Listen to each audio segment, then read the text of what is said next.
2026 বিধানসভা নির্বাচনে বিজেপি কোনো ফাঁক ফোকর না রেখে কোমর বেঁধে নেমে পড়েছে। তারই এক প্রতিচ্ছবি দেখা গেল কাকদ্বীপে।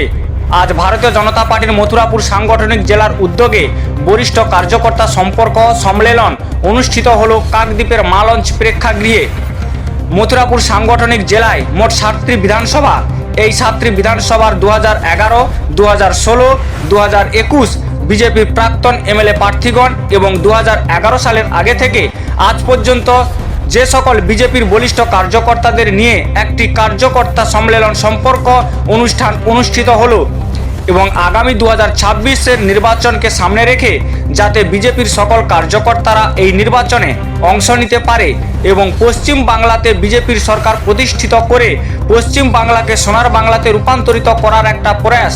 এই কার্যক্রমে উপস্থিত ছিলেন মথুরাপুর সাংগঠনিক জেলার নির্বাচনী প্রবাসী প্রহরী রাজপল সিংজি, কেন্দ্রীয় নেতা দিল্লি প্রদেশের ভাইস প্রেসিডেন্ট সতপলজি, পশ্চিমবঙ্গের রাজ্য নেত্রী মৌসুমী বিশ্বাস, মথুরাপুর সাংগঠনিক জেলার প্রবাসী কার্যকর্তা সম্পর্ক বিভাগ কো কনভেনার পিন্টু দাস, কো ইনচার্জ দেবরাজ গিরি, এছাড়াও বরিষ্ঠ কার্যকর্তা কৌশিক দাস, অরুণাভ দাস, নিকুঞ্জ পাইক, বিমল মাইতি, অভিজিৎ দাস প্রমুখ নেতৃত্ববৃন্দ।